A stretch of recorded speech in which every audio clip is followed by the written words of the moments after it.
The story begins in a vast desert where a group of people has illegally ventured to capture rare spiders. These spiders, unique to the desert, are highly valued, and catching them is forbidden. The group hopes to make a fortune by selling them on the black market. They search the desert tirelessly until one of the members discovers the spider's nest beneath a rock. Excited, he calls the others over. They eagerly spray a special substance into the spider's brick-lined burrow, forcing the black spiders to emerge. Suddenly, one of the spiders bites a group member, causing him immense pain. Despite his suffering, the rest of the group continues gathering spiders, ignoring their friend's distress. Eventually, they decide to kill him and leave with their catch. The scene shifts to France, where we meet a boy named Caleb.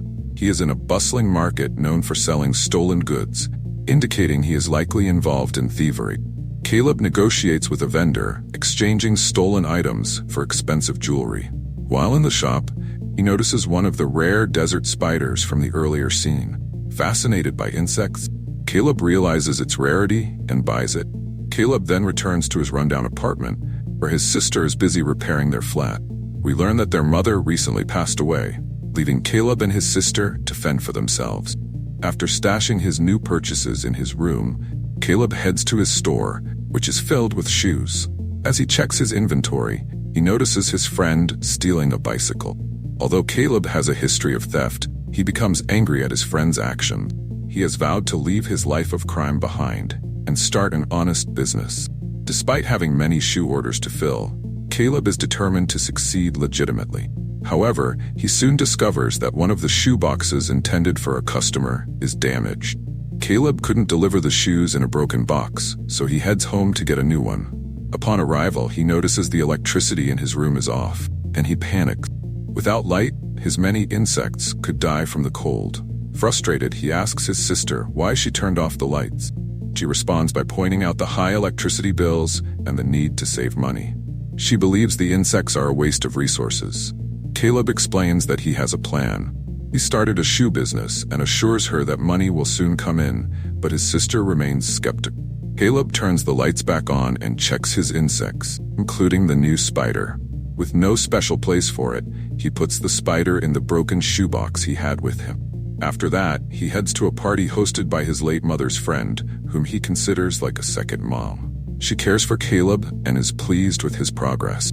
The earrings he bought earlier were a gift for her. She tells Caleb that his mother would be proud of him. They enjoy the party, dancing and having fun, and Caleb returns home late at night. When Caleb opens the shoebox to check on the spider, he discovers it's missing. He feels disheartened, knowing he spent a lot of money on such a rare creature. Resigned, he packs the shoes from the box into a new one and goes to deliver an order to a customer in his building. The building owner, suspicious of Caleb and suspecting him of illegal activities, watches him closely. The customer takes the shoes home, but as he tries them on, he feels something unusual inside. Inside the shoe was a huge spider. Thankfully, it didn't bite the man. Unbeknownst to Caleb, the spider had crawled into the shoes before he packed them. As the man took off the shoes, numerous baby spiders emerged, indicating the spider had laid eggs inside.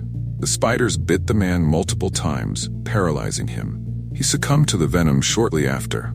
Meanwhile, Caleb was troubled at home. His sister and friends, busy setting up the house, noticed his distress and asked what was wrong. Caleb confessed he had bought a poisonous spider, which had accidentally escaped. He warned them that its bite could be fatal. Their conversation was interrupted by the sound of a dog barking loudly outside the apartment, the man who received the shoes. Realizing something was wrong, they hurried to his door and knocked repeatedly, got no response. The commotion attracted neighbors, but still, there was no answer. Concerned, they called the police. When the police arrived, they forced the door open and found the man's lifeless body inside. The sight horrified everyone. Building owner, who had seen Caleb deliver the shoes, angrily accused him of giving the man a chemical substance that caused his death.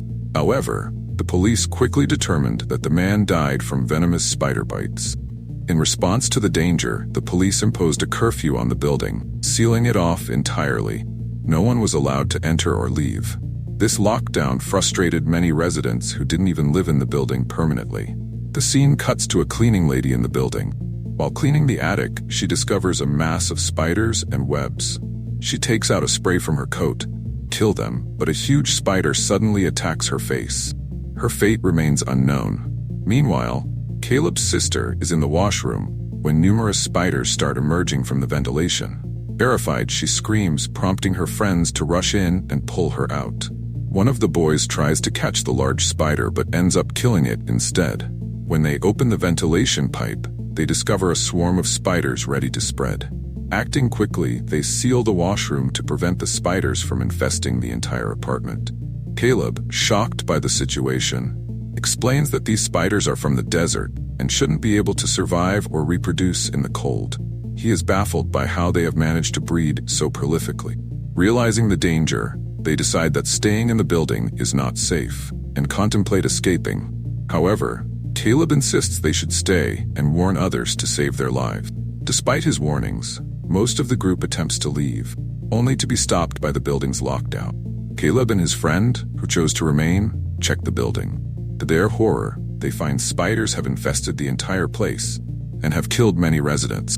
Terrified, they return to their apartment where the rest of their group, unable to find a way out, has also returned.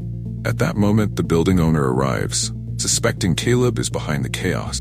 They open the door, and the building owner attacks Caleb and his friend with an iron rod, determined to prove to the police that Caleb is behind the spider infestation. As he searches the apartment, he opens the washroom and Caleb's room, both swarming with spiders. Realizing the danger, they quickly escape and lock the apartment behind them. Tragically, the boy left inside is killed by the spiders, terrifying everyone. Caleb recalls a potential escape route through the parking lot.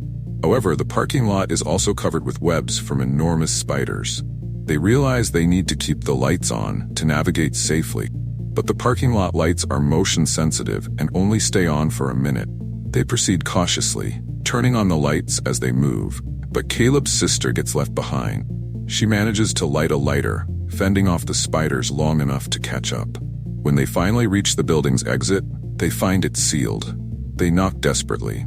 The police don't open the door.